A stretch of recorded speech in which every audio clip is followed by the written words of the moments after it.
नमस्कार, मेरा नाम है ओम प्रकाश यादव और आप देख रहे हैं वॉइस ऑफ रिपब्लिक। बिहार में नीतीश कुमार की सरकार ने भी आरजेडी के मॉडल पर ही लगता है शासन चलाने का मन बना लिया। इसका तात्पर्य ये हुआ कि जिस तरीके से राजद के शासनकाल में गवर्नेंस पटरी पर से उतर गई थी, क्या नीतीश कुमार भी राज्य के प्रशासनिक व्यवस्था को पटरी से उतारने का मन बना लिए हैं? जी हाँ,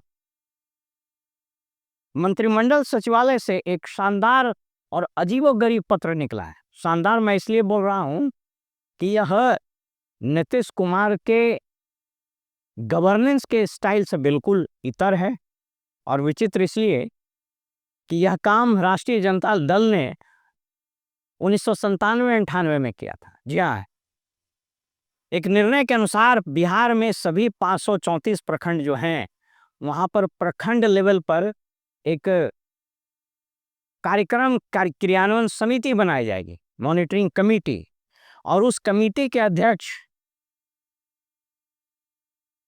जहां पर जिस जिस जिस इलाके में बीजेपी के एमएलए हैं वहां बीजेपी का अध्यक्ष होगा और जदयू का उपाध्यक्ष, और जहां पर जदयू का एमएलए है वहां पर जदयू का अध्यक्ष और बीजेपी का उपाध्यक्ष, इसके अलावा 20 और लोगों को नॉमिनेट किया जाएगा जो एनडीए पार्टी के कार्यकर्ता होंगे।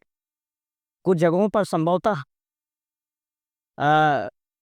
एनडीए के जो एमएलए हैं वहां पर उनके पार्टी के अध्यक्ष होंगे। कहने का तात्पर्य है कि अब प्रखंड का प्रशासन यही लोग, प्रखंड अध्यक्ष लोग चलाएंगे। मुझको याद आता है कि संभवतः 1997-98 की बात है। राष्ट्रीय जनता दल के शासन में उस वक्त एक चिट्ठी निकला और उसमें राष्ट्रीय जनता दल के जो जिला अध्यक्ष होते थे उनको जिला स्तरीय परामर्शदात्री समिति का अध्यक्ष बना दिया गया और शुरू में डीएम को उसका सचिव बनाया। बाद में आईएएस लोगों ने हल्ला किया तो एडीएम को बना दिया गया सचिव। यानी एक तरह से समझ लीजिए कि राजद के जो अध्यक्ष थे उनको जिला प्रशासन का दायित्व तो एक तरह से दे दिया और प्रखंडों में प्रखंड अध्यक्ष जो थे राजद के वो परामर्शदात्री समिति के अध्यक्ष हो गए और सीईओ उसके सचिव और बाकी लोग उसके मेंबर। इसमें भी प्रखंड में उस इलाके में पड़ने वाले तमाम अधिकारी इसके मेंबर। मजेदार बात यह है कि उस प्रखंड का जो प्रमुख होगा पंचायत समिति का, वह भी इसका सदस्य ही होगा।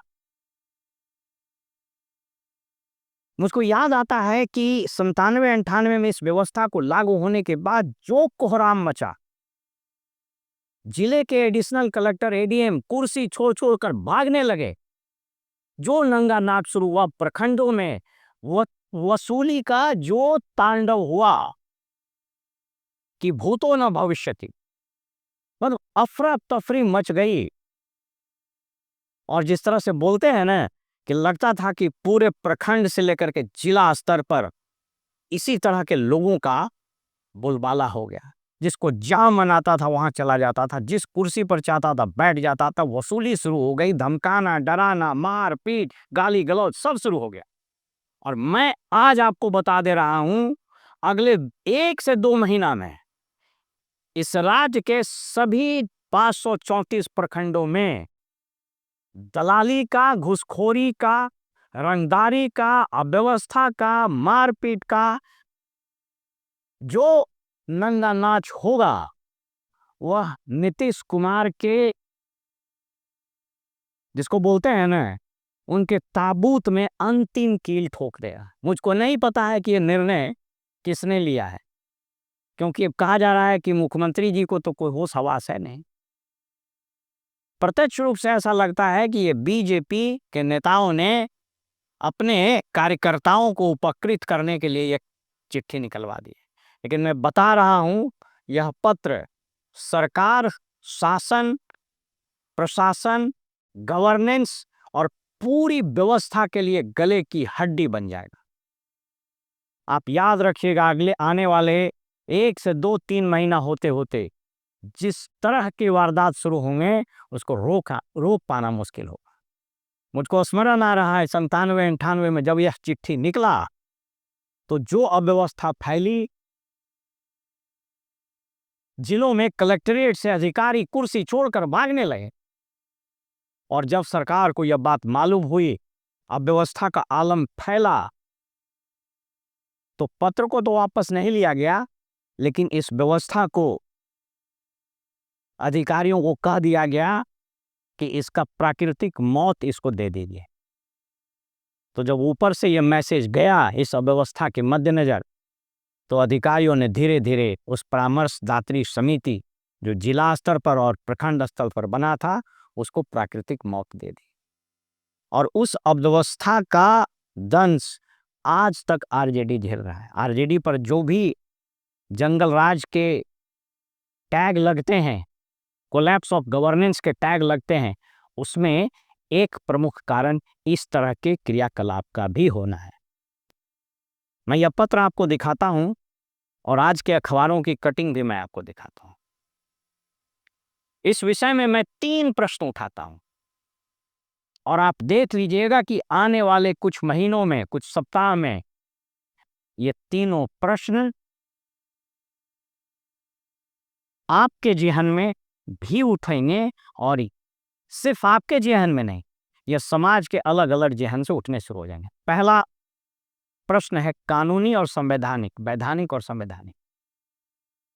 संविधान के 72वें और 73वें संशोधन के बाद संविधान की धारा 243 में पंचायती राज संस्थाओं को संवैधानिक अधिकार दिए गए।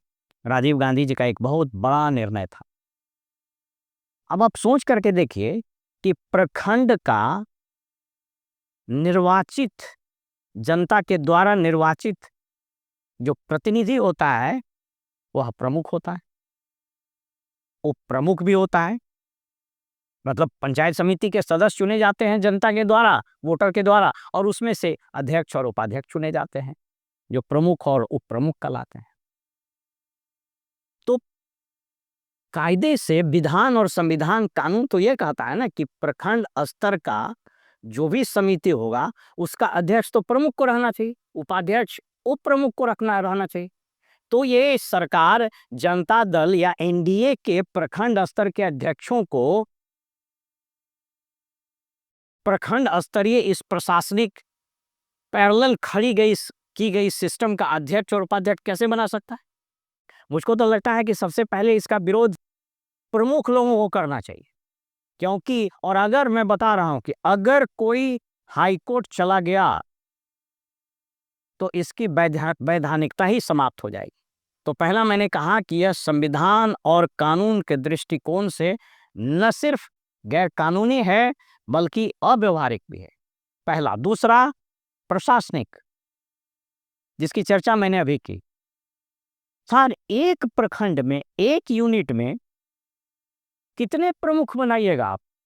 मतलब मैं इस सरकार के प्रशासनिक, राजनीतिक विवेकहीनता पर हतप्रभ हूं, आश्चर्यचकित हूं। क्या किया विगत कुछ वर्षों में? एक अंचल में 2 सीओ, एक अनुमंडल में 2 पुलिस पदाधिकारी, एसडीपीओ 1, एसडीपीओ 2, अभी 2 डीसीएलआर भी बनाया जा रहा। भूमि सुधार उपसमाहर्ता एक अनुमंडल में 2 रहेगा, 2 उप मुख्यमंत्री बन ही गए, प्रखंड में देख ही लिए। अब रोज खींचातानी होगा, 2 राजनीतिक प्रमुख हो गए, एक ये अध्यक्ष, दूसरे प्रमुख, मारा मारी, गाली गलौज, उठा पटक, आप देख लीजिएगा अगले 15-20 दिन में शुरू हो जाए। तो मेरा ये कहना है कि जब प्रखंड में 2 ठो बना ही दिए, अनुमंडल में 2 ठो बना ही दिए, तो जिला में भी 2 डीएम बना दीजिए और राज्य स्तर पर भी 2 सीएम बना दीजिए। आप एगो कार्यकारी सीएम बना दीजिए, क्योंकि आपसे तो कुर्सी संभाली नहीं जा रही, जो व्यवस्था का आलम आपने फैलाया है। तो दूसरे दृष्टिकोण से मैंने बताया कि यह आदेश प्रशासनिक अराजकता के इतिहास में स्वर्णिम अक्षरों में दर्ज हो जाएगा। और तीसरा, चेन ऑफ कमांड, यानी तीसरा विशुद्ध रूप से राजनीतिक दृष्टिकोण से मैं बता रहा हूं, या फिर करप्शन के दृष्टिकोण से मैं बता रहा हूं। मुझको याद आता है एक कहानी। एक राजा के पास बहुत सारा हाथी था। तो जो हथवान था वो उसका देखभाल उसको खिलाता था। एक दिन राजा उस अपने हाथी के रखने के स्थान पर गया, उसको आप जो कह लीजिए। तो उसने उसमें से जो एक मंत्री चाटुकार था, उसने कहा कि महाराज लगता है हाथी दुबला हो रहा है, हथवान जो है वो खा जाता है इसका खाना। तो बोले ऐसा करो कि एक सुपरवाइजर बाहर कर दो। तो एक सुपरवाइजर बहाल हो गया। कुछ दिन के बाद फिर राजा गया, तो लगता और दुबला रहा है, सुपरवाइजर भी मिल गया है। तो एक मजिस्ट्रेट बहाल हो गया। कुछ दिन के बाद राजा गया, तो वही चमचा मंत्री कहा कि लगता है हुजूर तीनों मिल के खा रहा। तो सुपर मजिस्ट्रेट बहाल हो गया। कार्यक्रम क्रियान्वयन समिति टाइप चीज।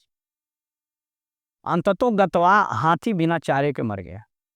मैं ये नहीं कह रहा हूं कि प्रखंड में कोई ईमानदारी है, लेकिन यह समझना है कि हर अधिकारी भ्रष्ट नहीं है और हर अधिकारी ईमानदार भी नहीं। सवाल व्यवस्था का, इन लोग को समझ में ही नहीं आ रहा है।